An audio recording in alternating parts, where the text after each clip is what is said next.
caros amigos telespectadores da TV Mundo Maior, amigos da Boa Nova. Estamos aqui com mais um programa novamente. Hoje o programa é gravado porque é feriado, mas estamos aqui à disposição para receber as suas mensagens, seus e-mails, que em tempo poderemos conversar. Meu nome é João Lourenço, que é este que vos fala, e a minha proposta, a nossa proposta do programa novamente, é falar a respeito das doenças mentais, dos transtornos mentais à luz da doutrina espírita. E eu gosto sempre de lembrar que a proposta não é ficar buscando explicações e muito menos justificativas, tanto na doutrina espírita como em qualquer outro tipo de doutrina ou filosofia ou ciência ligada à mente, para que a gente então possa explicar, justificar aqueles nossos comportamentos insanos e às vezes sentimentos e pensamentos insanos que por se repetirem acabam causando dano na mente da gente. E nós estamos falando sobre uma sequência que é da depressão. São vários programas que eu estou falando sobre depressão e lembrando que o foco é falar sobre a visão sistêmica, como se fosse a psiquiatria sistêmica, vendo o ser humano como um ser biológico, psicológico, social, espiritual e também que está envolvido e à mercê da doutrina da fenomenologia espírita. Por isso hoje, na sequência do que nós já falamos, nós vamos falar sobre como é possível adoecer e recuperar pelo que nós chamamos da parte espiritual do ser humano. Lembrando que todo espírita é espiritualista, mas nem todo espiritualista é espírita. Por isso que eu separei o espiritual do espírita, mas para a gente poder entender o que eu quero dizer com espiritualidade. O espírita busca, entretém, estuda, põe para ele a espiritualidade. Mas nós vamos falar da espiritualidade fora da ideia do espiritismo, ou seja, o que significa a espiritualidade, até mesmo filosófica e também cientificamente falando.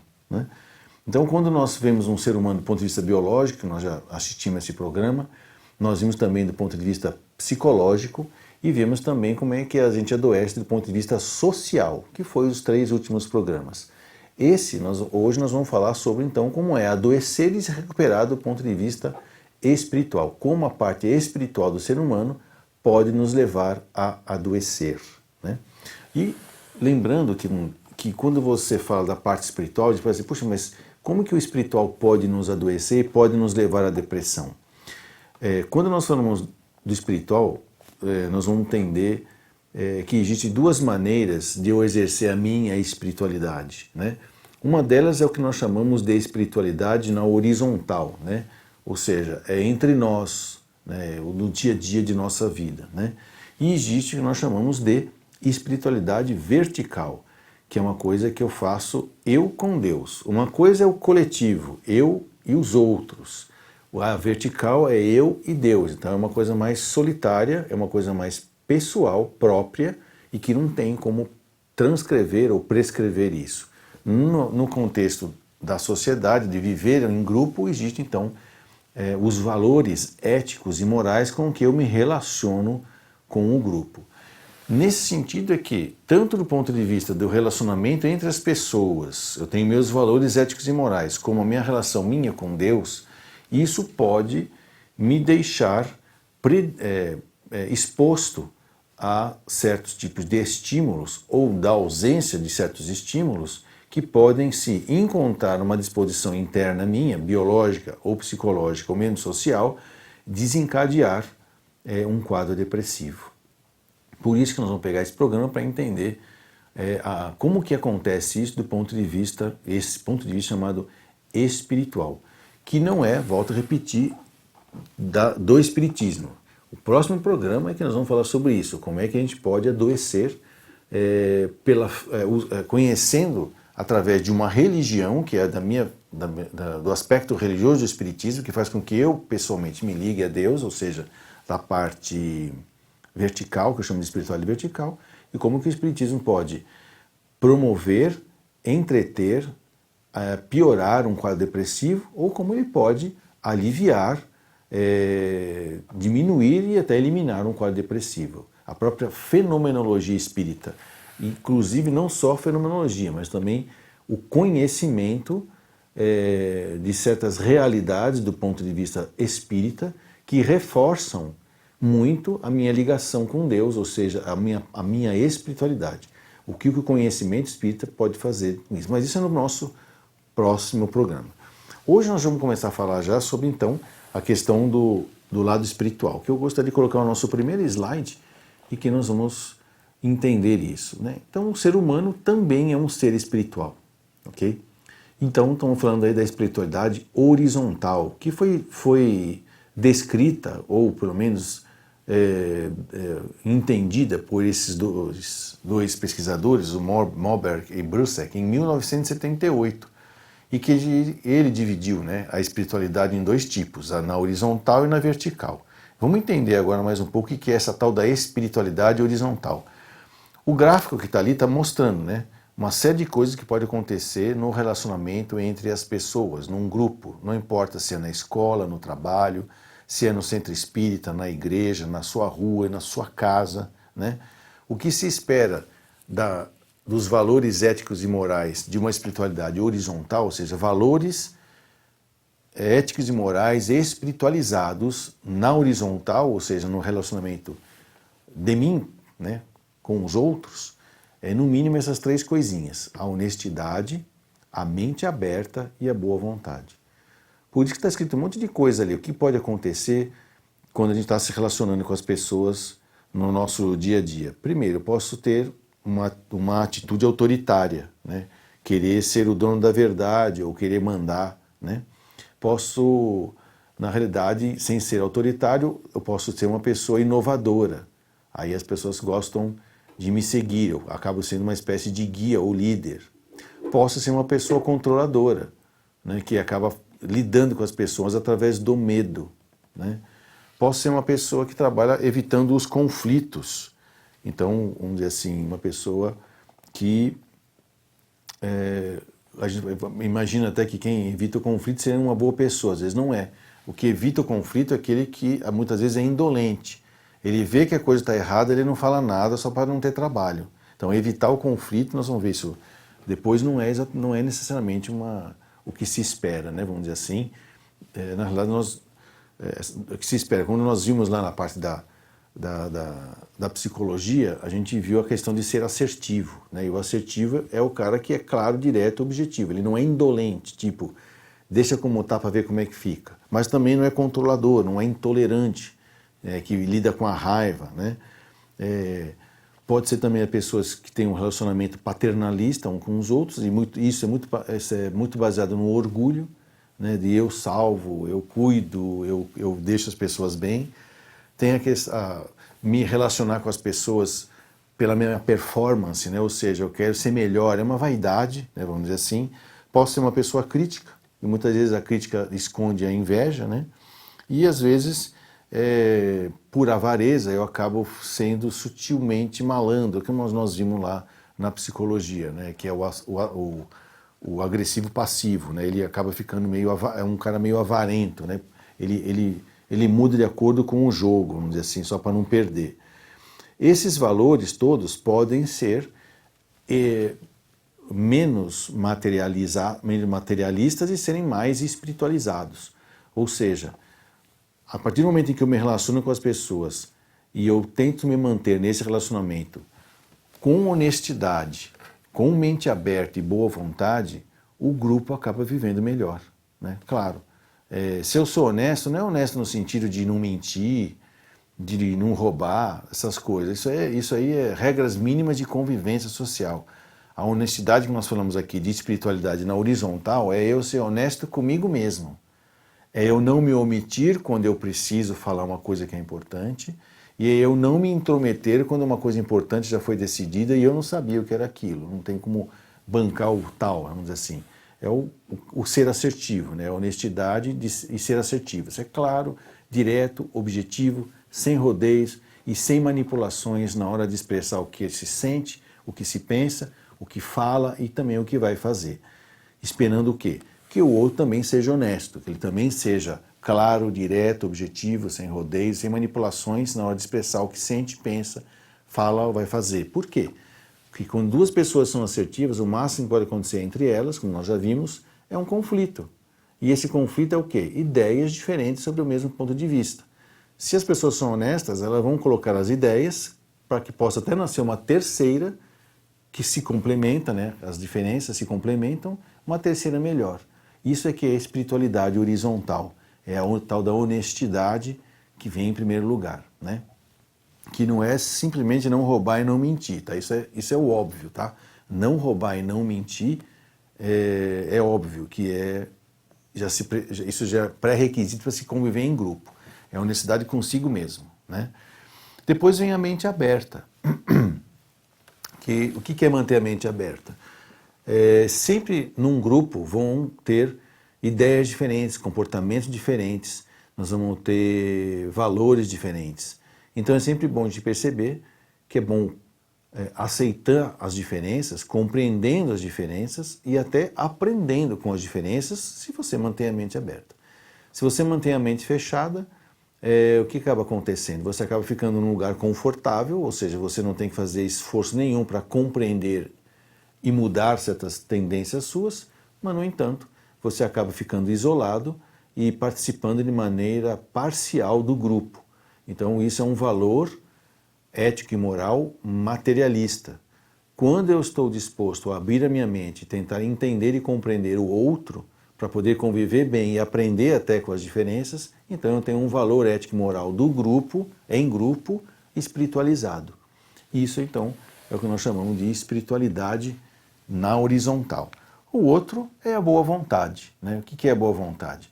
Não adianta eu ser honesto comigo mesmo, até tipo assim, puxa, realmente a ideia do grupo é melhor do que a minha, né? Vamos pensar sobre isso. Mente aberta, vou fazer isso, então, com as pessoas, e no final não faz, né? Faz o contrário ou até boicota. Mas nós vamos continuar falando sobre a boa vontade daqui a pouquinho, a gente volta já já.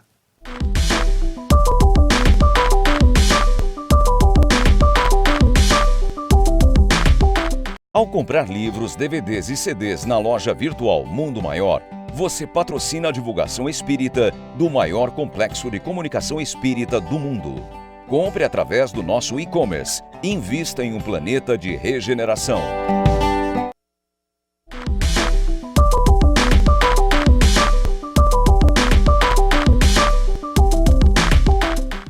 Novamente no ar, estamos aqui neste feriado, desta sexta-feira, às 16 horas, um programa gravado, mas está aberto às suas perguntas, que depois ficam registradas e quiçá eu venho então a responder no programa ao vivo. Nós estamos falando sobre a parte psicológica da depressão. Psicológica não, o espiritual sobre a depressão.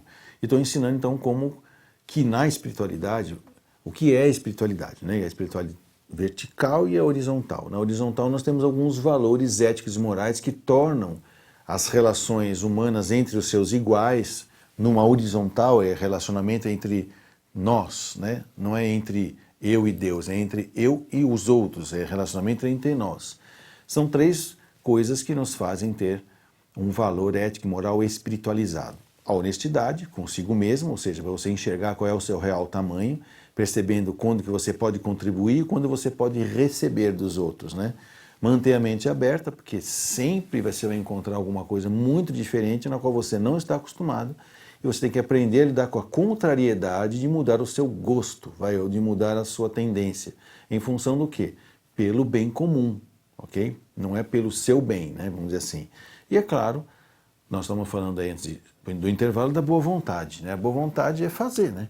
Não adianta nada eu admitir que não sei, descobrir uma coisa nova e não fazer, ou ainda fazer o contrário, é fazer aquilo que eu quero. Depois que o grupo decidiu fazer de um jeito, você vai lá e faz, teima, né? Vamos dizer assim, é a má vontade, né? Teima. Não, a boa vontade é vamos fazer diferente, né? Até porque, dentro dessa convivência social, na horizontal, pode ser as pessoas da sua família, as pessoas do seu trabalho, os seus colegas da faculdade ou da escola, do bairro, do time, não importa o que você está fazendo. Se não houver espiritualidade, se os valores éticos e morais não forem espiritualizados, vai acabar tendo o império do eu, né, como a gente fala, do E minúsculo, com E minúsculo, o egoísmo vai ficar disfarçado atrás de certas cumplicidades, como a gente fala, né, porque grupos sem espiritualidade não tem união, não tem unidade, tá? As pessoas estão juntas por interesses mútuos cumpliciais, ou seja, é mais ou menos assim, ó, você rouba, eu roubo, todo mundo rouba, fica quieto, ninguém fala do assunto. É o que a gente chama de confraria, né? Confrade, né? O confrade é aquele que detém o mesmo conhecimento, né? E se separa dos demais, né? Ou seja, eu tenho a minha confraria aqui. É mais ou menos o que acontece com os grupos que a gente vê, por exemplo, em boteco, né? Alcoólico vive numa confraria. Lá todo mundo bebe, já perdeu emprego, perdeu família, perdeu uma série de coisas dignas da vida. Todo mundo está no mesmo barco, ninguém toca no assunto, continua todo mundo bebendo e não se fala mais nada. Então a gente se fecha e se separa do resto. Isso não é nada espiritualizado, isso não tem nada a ver com o espiritual, né? A segregação, né? Ou a separação das pessoas, ou se fechar em grupos, grupelhos ou coisas parecidas. Quando você tem um valor ético e moral espiritualizado, baseado na honestidade, na mente aberta e na boa vontade, o que você vai fazer é aprender a conviver com as diferenças, entendendo e compreendendo as diferenças e aprendendo com as diferenças através do respeito mútuo. Isso é espiritualidade horizontal. O que é então agora o que nós chamamos de espiritualidade na vertical? Vamos ver no nosso diapositivo, né, que é o nome do português para slide, né? Vamos ver o nosso diapositivo, o próximo, que chama-se, é o próximo, por favor. Espiritualidade vertical. Então olha que interessante, é a maneira pela qual eu me ligo ao poder superior. Então, até estou falando poder superior porque é o nome que se usa na Irmandade dos Alcoólicos Anônimos. Lá eles não falam Deus, tá? Quando eles têm que usar a palavra Deus, eles logo em seguida colocam vírgula na maneira em que você o concebe. Não existe um Deus igual para todo mundo. Então, é na maneira que você o concebe. Por isso que ele fala de poder superior. Porque para muita gente que vai nos Alcoólicos Anônimos, nem religião tem, tá? Então, para eles não existe a palavra Deus, existe poder superior. E para eles o poder superior não é uma entidade sobrenatural. Às vezes o poder superior é o médico dele, é o psicólogo dele, é alguém que sabe mais do que ele sobre a sua doença. Então, quando você vai estudar a espiritualidade vertical, é uma relação pessoal, íntima, individual, sua com o poder superior, na maneira que você o entende.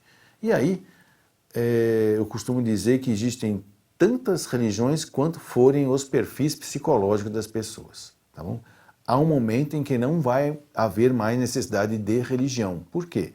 Porque a nossa ligação vai ser direta com Deus, sem nenhum tipo de acessório, ou seja, para acessar, né?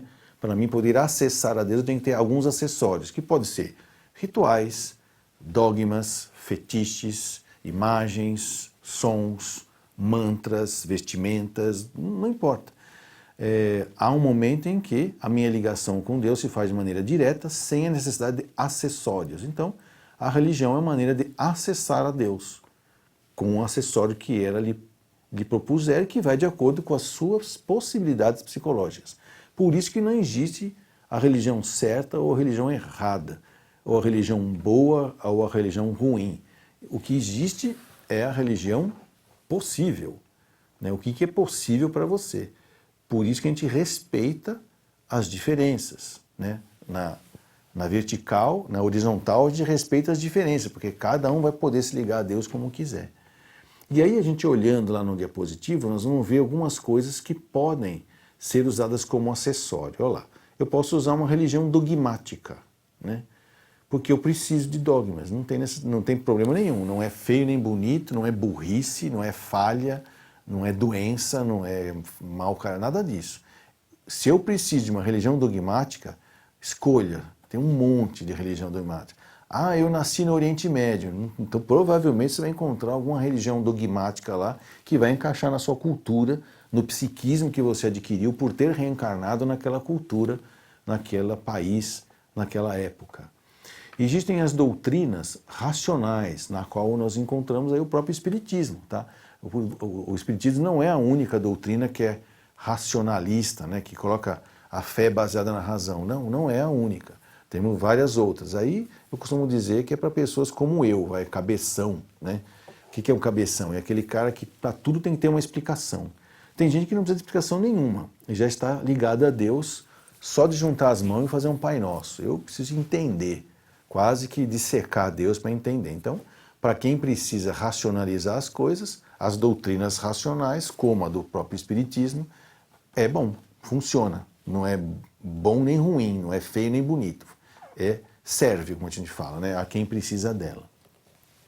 E existem as chamadas seitas ocultistas, né, que podem até ser dogmáticas, podem até ser racionais, porém as pessoas acabam se afeiçoando a ela porque talvez tenham a necessidade de se sentirem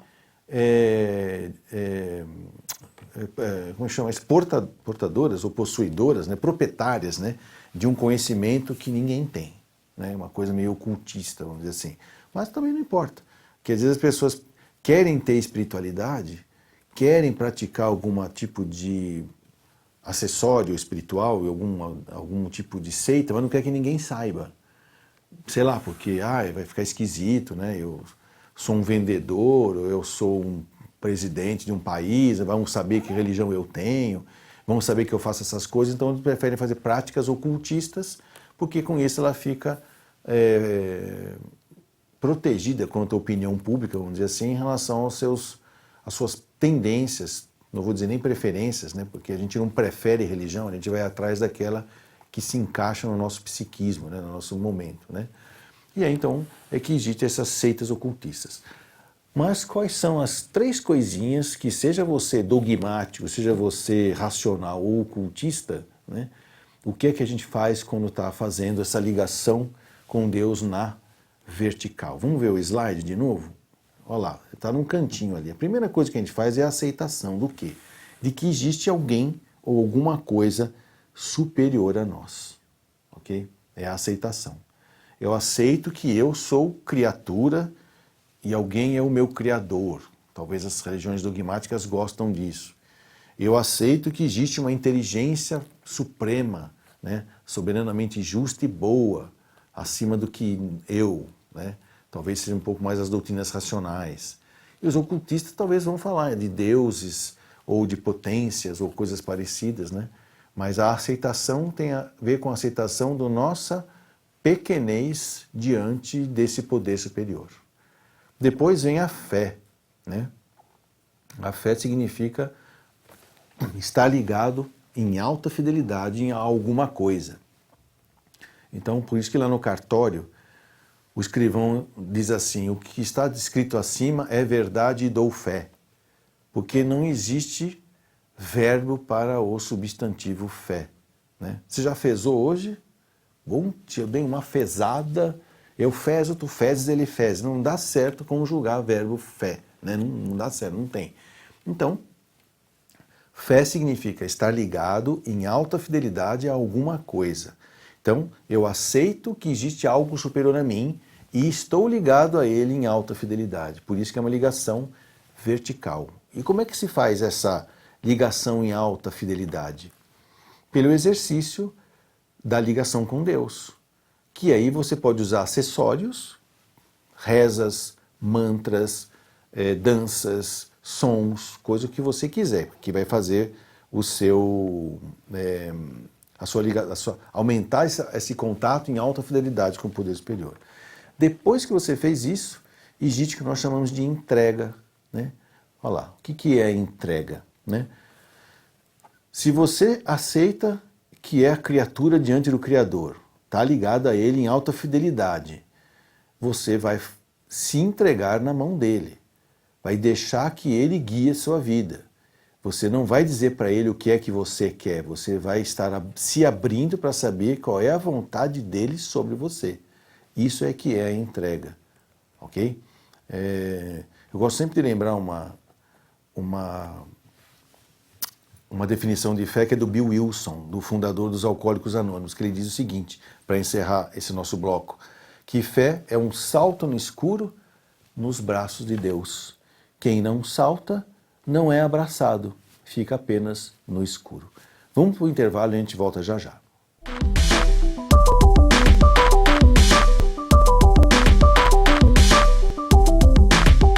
É portador do vírus HIV. E se fosse possível levar esperança para milhares de pessoas? Juntos, nós podemos. Invista neste canal.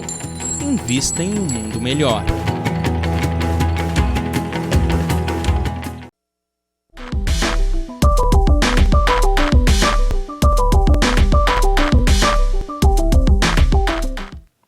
Novamente no ar, estamos falando aqui da depressão sob o ponto de vista espiritual. Falamos aí o que é espiritualidade horizontal, vertical, e agora nós vamos falar como é que a gente adoece, né, por causa disso. Como é que eu fico deprimido, né? O que a gente busca nas nossas vivências, inclusive encarnando no planeta Terra, é alcançar um estado de espírito chamado despertar espiritual. Por isso que no meio espírita a gente fala muito sobre o caminho do amor e o caminho da dor. Não interessa, você vai chegar no mesmo lugar. Lembra, o livre-arbítrio é apenas uma liberdade de escolha de meios, de como eu vou chegar lá. Não é liberdade de escolha de aonde eu quero ir. Né? Seja lá qual for o caminho que você escolher, você vai chegar num lugar só, que é esse contato consciente com Deus, ou seja, a espiritualidade. É o que vai acontecer.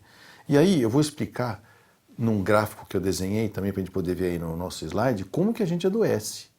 Então, olha, o caminho ali da esquerda, né, a gente vê aí lá embaixo, o caminho da dor. E então, quando eu tenho uma dor, eu tenho uma vontade negativa, um anseio negativo. Esse estresse, o anseio me causa um estresse também que é negativo. E aí isso me deprime. Tá? Por quê? Porque eu fico lutando, brigando contra Deus ou contra a realidade maior. Fico querendo que o meu eu mande o meu ego mande no eu. Que a vida tem que ser do jeito que eu quero. Você fala, mas que cara burro, ele não sabe que tem que seguir a Deus? Não. Né? Se ele soubesse, ele estaria iluminado. Né? Então por que acontece? Por que tem pessoa assim? Não é que tem pessoa que tem assim. Todos nós passamos por esse período de questionamento. Faz parte de um processo, lembra? Respeite as diferenças, cada um está no seu degrau, né? Cada um está onde pode, não é onde quer, é onde pode. Quando eu desejo, eu vou andar um degrau acima. Então o caminho da dor, como a gente viu lá, nos leva à depressão, ok? Isso nos leva a uma alteração fisiológica do cérebro. Então, anseios negativos, querer coisas que não é do meu real tamanho, me leva a um estresse repetitivo e desnecessário, que vai desgastar o meu cérebro e que, se encontrar um problema psicológico, um problema social, um problema orgânico, vai deprimir e vai ter essa alteração fisiológica. Aí o cara continua insistindo. Ele não vai ser do meu jeito, estou deprimido, vou tomar remédio, eu vou continuar roubando cavalo, eu vou sair da depressão porque eu vou fazer Deus fazer o que eu quero. Aí, olha lá, ele vai começar, eu chamo que é o caminho, continuando na esquerda lá. A inconscientização, ele não se conscientizou, apesar de toda a dor que ele já passou. Ele nega o fato de Deus ser superior a ele, vamos dizer assim. Ele nega a divindade. Deus tem que ser do jeito que ele quer. Aí ele começa a entrar em desespero, ou seja, ele não espera nada. Desespero é exatamente o contrário da fé. Ele se desliga de Deus. Aí ele começa a fazer o quê? Querer ter o papel de Deus, ele fica querendo controlar as coisas, pessoas e lugares. E olha que por um bom tempo a pessoa consegue fazer isso. Tá? E só que ela fica naquela vidinha de controla e descontrola. Né? Tem controle e depois pede o controle. Tem controle e pede o controle. E aí ela entra em síndrome de pânico, porque ela começa a perceber que a vida está escorrendo pela mão. Isso vem de encontro ao que eu sempre falo, né? Que a pessoa fala que síndrome do pânico é uma doença. Não é. É apenas o agravamento de um sintoma, que é a ansiedade, que vem da depressão, ok? Porém, quando a pessoa chega nesse clímax de dor, pânico, controle, descontrole, o que vai acontecer com ela lá em cima? Despertar espiritual. Né? Porque quando a pessoa tem um pane geral, normalmente é nesses momentos em que ela, sem força nenhuma, totalmente prostrada, de 4, né? É quando ela começa a pensar assim, puxa, acho que existe um poder superior tomando conta disso tudo. Não foi assim com o André Luiz, quando ele se deu conta, 8 anos depois, no umbral, que ele pensou assim, mas que coisa esquisita isso aqui. Eu continuo pensando, tenho uma certa de sensações, então quer dizer que eu não morri. Mas eu não tenho mais aquele corpo, eu não estou mais naquele lugar. Mas peraí, se eu morri, eu estou em outro lugar, deve ter alguém que toma conta desse lugar aqui. Quem toma conta desse lugar? Foi a primeira vez que ele lembrou que existia alguém superior a ele, certo? Que ia ser o dono do umbral, sei lá, que ele queria conhecer. Foi quando apareceu lá, esqueci o nome do mentor lá, o Clarencio, né, que apareceu para ele lá. E ele falou, putz, faz tempo que eu tô aqui do teu lado, só agora que você me enxergou, mano, vamos lá? Né? E é assim. Então, por isso que existe um umbral, né? Para a gente poder, o umbral, em inglês, é hall, né?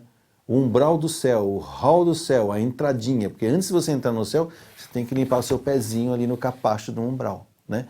E aí, então, é que você tem do despertar espiritual pelo caminho da dor. Mas tem o caminho do amor. Vamos ver ali? Vamos lá. Olha o caminho do amor. Quando você aprende a amar, e aprender a amar não é coisa piegas, tá? Não é pieguice, tá? É doar, é pensar mais no outro, porque tudo na natureza é assim, né? Você já viu a árvore comer a própria fruta? Não, ela doa para o outro. Então tudo é para o outro na natureza. Quando o ser humano desperta a sua consciência, ele tem um surto de egoísmo, que é natural isso, tá? Faz parte. E aí ele vai exercitar, se doar para o outro. Aí ele começa a ter anseios positivos, coisas boas, e o estresse positivo, né? O que é um estresse positivo? Eu quero fazer uma coisa bacana, eu quero montar uma coisa, eu quero estudar, eu quero trabalhar. E aí ele tem uma certa nostalgia, isso não é depressão. Ele fica meio pensando assim, puxa, mas esse bem-estar que eu estou sentindo, eu já senti isso em algum lugar, provavelmente é no plano espiritual. Esse processo todo em que ele faz o que eu chamo de sacrifício, tá? Porque sacrifício significa o ofício santo. Sacrifício não é sinônimo de martírio, tá? Martírio é o que o depressivo faz, tá? O sacrifício faz que ele também tenha essa alteração fisiológica, a mesma que o depressivo vai ter. Só que quando ele tem essa alteração fisiológica, ele vai para um caminho ali da direita que é da conscientização. Olha, existe algo a mais do que eu. Eu faço um monte de coisa boa, mas a minha capacidade de amar é muito pequena diante dessa que eu descobri que é de um poder superior a mim, né? Aí ele aceita a pequenez dele, se liga a esse poder superior em alta fidelidade, que está ali, é fé, né? Que é o contrário de desespero, que está na esquerda, se entrega para esse poder superior, deixa ele agir na vida dele e adquire não o pânico, e sim a serenidade que o despertar espiritual traz. Então você veja, escolha que caminho que você quer, né? O da dor do mundo, e pode ser, nenhum deles está certo, nenhum deles está errado, tá? Nenhum deles é mais bonitinho ou é mais feinho. É o que é possível, tá? Todos herdarão o despertar espiritual. O caminho é que a gente escolhe. A gente tem a livre-arbítrio para isso. E aí, para a gente poder entender o processo, vamos dizer assim, biopsicossocial espiritual do adoecimento, né? Vamos ver o que acontece com o lado espiritual quando a gente adoece, né? É nesse gráfico que também estou colocando aí. Quando você está escolhendo o caminho da dor, vamos dizer assim, ou seja, você está teimando que o mundo tem que ser do seu jeito, que o poder superior é você, não é Deus, vamos dizer assim, olha o que acontece. Você entra no que nós chamamos de triângulo da auto-obsessão. Esse termo não é espírita, tá? Apesar de a gente usar muito no espiritismo, mas a auto-obsessão é o que eu faço comigo mesmo, né? Então, olha lá, como o mundo não é do jeito que eu quero, lembra? Eu estou egoísta e estou achando que o mundo tem que ser do jeito que eu quero, né? Eu estou lá no caminho da dor, estou lá, tenho anseios negativos, estresse negativos. Como nada é do jeito que eu quero, o que eu vou começar a sentir como emoção, ali no presente, bolinha roxa? Raiva, certo? Que é uma emoção natural do ser humano.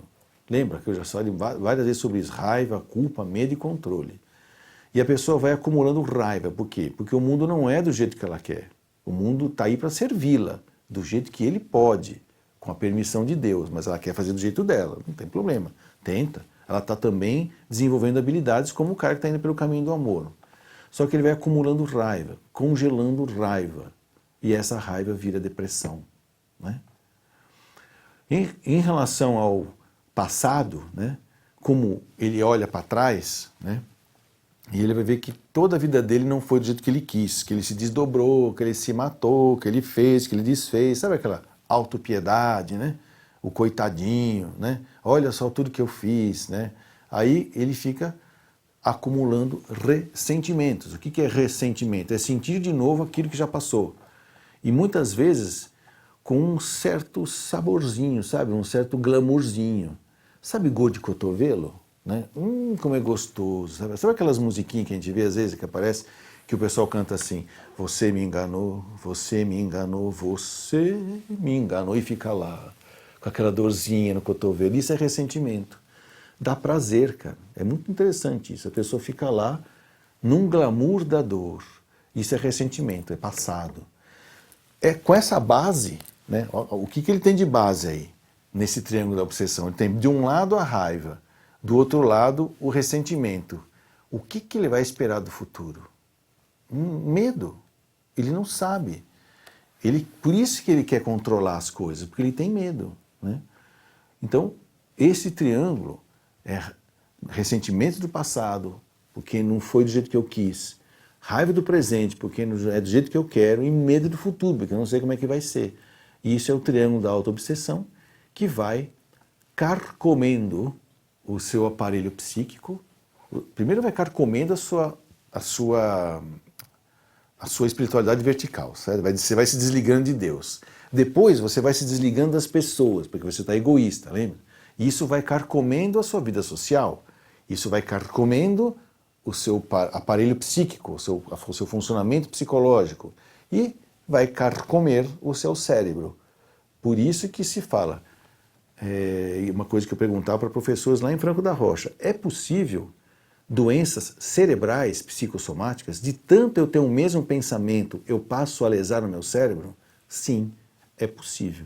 Ou seja, é o que a gente vê na literatura, inclusive espírita. Ficou com tanta monoideia que acabou causando um risco, como a gente riscasse o disco. Quando o sentimento vai passar lá, pula ou não anda a música.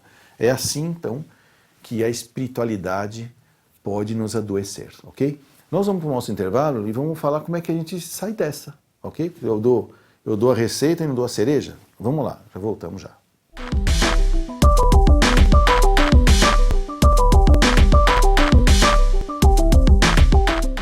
Como é possível mudar de vida sem recorrer ao suicídio? E se pudéssemos salvar vidas e o mundo melhorasse para todos nós?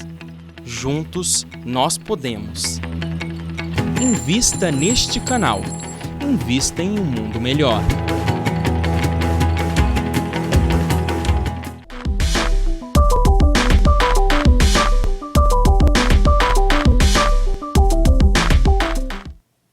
Novamente no ar, no nosso quarto e último bloco, nesta sexta-feira de feriado. Nós estamos aí com você no sofazão, né? Provavelmente comendo ovo de Páscoa, mas não tem problema, seja feliz, ok? Não, como é que a gente fala? Coma sem medo e engorde sem culpa, mas depois a gente desconta isso lá na esteira. Nós estamos falando aqui sobre como se deprime do ponto de vista espiritual. É quando a gente se afasta do poder superior, não importa como. E a gente também se afasta dos nossos iguais, né? Então a gente faz um corte no nosso... Não é um corte, falha, porque a gente não sabe. A gente está falhando aí na nossa ligação consciente com Deus e também falhando na nossa ligação consciente com os que estão junto conosco, que é a espiritualidade horizontal e a vertical. Então como é que a gente faz para tratar disso? Como é que a gente faz para evitar isso, né? Porque qual que seria a receita? Não existe uma receita assim, tipo, passou um pano, limpou. É um exercício. E eu não estou convidando você para fazer esse exercício, porque todos nós já estamos fazendo esse exercício. O que nós vamos estar fazendo é tomada de consciência. Então é para isso que eu estou aqui, é para isso que existe esse mundo. Esse mundo é um grande cenário onde a gente vem ver cenas e personagens apenas para fins psicopedagógicos espirituais? Sim. Né? Então vamos ver o nosso diapositivo aí, que vai falar exatamente sobre isso. O ser humano, o ser espiritual, como é que é um valor ético que eu posso, atual, vamos dizer assim, os valores éticos e morais atuais que me favorecem a espiritualidade horizontal e a espiritualidade vertical. A primeira de todas lá é a alteridade, olha lá. É conviver e aprender com as diferenças, tá? É a tal da aceitação do seu real tamanho e do real tamanho dos outros, respeitando que cada um capta a vida como pode. Não existe certo e errado. Então, por isso, não julgue, não condene e não execute, nem você e nem os outros, ok? Se você observa um comportamento que você acha que é lamentável, tudo bem, lamenta até, mas lamenta com você. Você fala assim, puxa, olha, aquela pessoa ainda não sabe dessas coisas. Posso eu ajudar ou eu não posso ajudar? Será que eu vou lá achando que eu sou professor e vou humilhar? Ou será que é melhor ela convivendo comigo, ela vai ver algum exemplo que eu posso dar? E aí, nesse momento, você fala assim, caramba, será que também não tem alguém olhando para mim dizendo, olha como aquele cara ainda é assim? Né? E eu fico pensando, puxa, se tem alguém que está lamentando meu comportamento, será que ele também não pode me ajudar? Será que eu não posso ter uma abertura de pedir ajuda para ele? É assim, a gente chama de ajuda mútua. E para isso eu tenho que ter alteridade, não é a autoridade, lembra? Eu só sou autoritário quando eu quero que todo mundo coma na minha mão e faça as coisas como eu quero. Né? A alteridade não, é viver e deixar viver, que é o tal do conviver. Para isso a aceitação do meu real tamanho e do real tamanho das pessoas. E aliás, eu lembro na época da ditadura militar, tinha uma propaganda das tintas Coral, que quase mandaram prender o dono da tinta, porque eles achavam que estava querendo dizer alguma coisa lá contra o governo, né? Que era o quê? Dizia assim, o que seria do verde se todo mundo gostasse do amarelo? Né? Era uma propaganda, ele fez uma propaganda. Os militares achavam que ele estava querendo dizer alguma coisa contra o governo militar. Não era, era uma brincadeira, né? Isso é um valor ético e moral importante para você cultivar, tá? Eu tento. Se você quiser, tente também. Porque nada disso aqui é obrigatório. Deus não te obriga a nada. Mas ele sugere um monte de coisa, né? Bom, o outro valor que a gente vê lá, valor ético e moral, é a transparência, tá? O que é ser transparente? É ter... se vestir com papel celofane, que é que todo mundo vê o que você tem por baixo? Não, não é isso. Transparência, olha lá, só aquelas 3 coisinhas que nós falamos da espiritualidade horizontal. Honestidade, mente aberta e boa vontade. Né? É isso que nos ajuda a ter fé.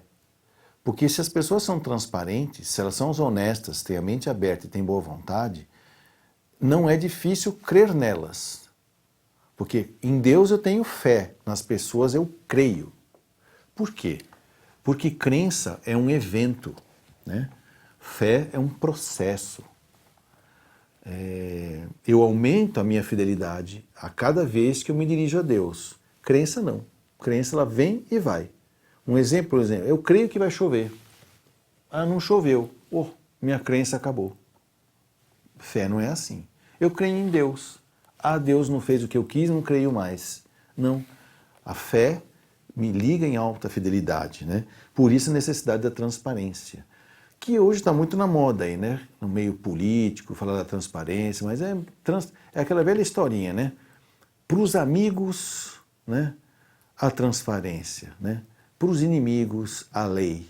Né? Então fica aquela coisa de manipular instituições, coisas e lugares, porque provavelmente em certos grupos que detêm o poder ou que gostam do poder, vão, é claro, não querem a alteridade, eles querem a autoridade, não querem ser transparentes porque eles querem manipular eles, pela desonestidade, com a mente fechada e com a má vontade.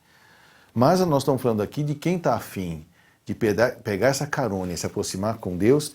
Vamos treinar a alteridade, a transparência e agora vamos ver o terceiro ingrediente desses valores éticos e morais mais espiritualizados que podem nos prevenir da depressão. É a sustentabilidade. Sustentabilidade aqui não é não cortar a árvore, né? Sabe, tipo, pega uma árvore para fazer um palito de dente. Isso não é sustentável, né? Dá para fazer vários palitos, mas não é disso que eu estou falando. Sustentabilidade é o quê? É coerência, tá? Entre sentimentos, pensamentos, palavras e ações. É a tal da entrega. Por isso que a gente se entrega para Deus, porque Deus, gozado falar isso, mas Deus é coerente, né? Eu nunca vi ele, é como a gente fala, Deus não dá ponto sem nó, né?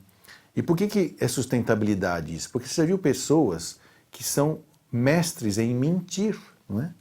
Você não conhece alguém que é cínico o suficiente para fazer cara de anjinho e no fundo está te pegando por trás? Né? Existe. Isso não é sustentabilidade. Você não sustenta o que você sente e pensa com aquilo que você fala e faz. Então, esse é um terceiro ingrediente. E o quarto ingrediente é você fazer o seu inventário periódico, né? O seu autodescobrimento constante. É o autodescobrimento. O que significa isso? Estou me enxergando, eu quero saber quais são as coisas que ainda falham em mim, né? Eu respeito as diferenças, sou transparente, sustento meus sentimentos, pensamentos e ações e estou sempre me olhando, estou sempre pronto e disposto. Sabe aquela pessoa que pede para você dar uma opinião sobre ela, né? Ou que não se ofende com crítica, mesmo quando ela não é pertinente ou ela é uma crítica destrutiva, ele olha e fala assim, puxa, eu acho, eu já passei por isso, você falou isso que eu sou, que eu tenho, eu já até pensei sobre isso, mas eu acho que eu estou melhor, mas vou pensar de novo, você está falando, vou pensar de novo. Isso é o que são os valores éticos e morais do ponto de vista de espiritualizados, eu diria que são os atuais, modernos, contemporâneos, ok? E para finalizar, vamos enxergar então o que acontece com aquele nosso triângulo, né, que era o da auto-obsessão, agora é o da auto-libertação. O que acaba acontecendo quando você pratica a alteridade, a transparência, a sustentabilidade e faz o seu inventário periódico, né, diário até, né? Primeiro, o seu presente passa a ser alvo do teu amor. Você ama o seu presente. Você acorda de manhã e fala, meu Deus, eu estou vivo mais 24 horas, eu tenho um monte de coisa para aprender, como é bom. Né? Isso é amar o seu dia. E aí você olha para trás, lá do passado, e fala assim, puxa, mas naquela época, hein, se eu sabesse, eu não teria fazido. Se você soubesse, você não teria nem falado errado. Então, você começa a aceitar o passado como um ingrediente para o presente que você vai agora trabalhar com o amor. E o que dá no futuro? Essa base de amor e aceitação, amor pelo seu presente, aceitação do seu passado, te dá fé no futuro. Você fala, puxa, que bom, lá na frente vai ter coisas muito melhores, porque eu estou pronto e disposto a servir, né? Com o que eu tenho, com o que eu sou, aqui, agora, com as pessoas, sem elas ou apesar delas, e ligado a Deus em autofidelidade. Esse é um bom preservativo para estados depressivos que possam vir da minha pouca fé ou da minha falta de ligação com Deus ou pela minha não compreensão da espiritualidade, tá? Porque nada disso é obrigatório. Isso é tudo sugestivo, tá? Tudo é sugerido para que nós possamos praticar. Agradecemos a Deus pela oportunidade da palavra e estaremos aqui a semana que vem com mais um programa novamente. Até lá.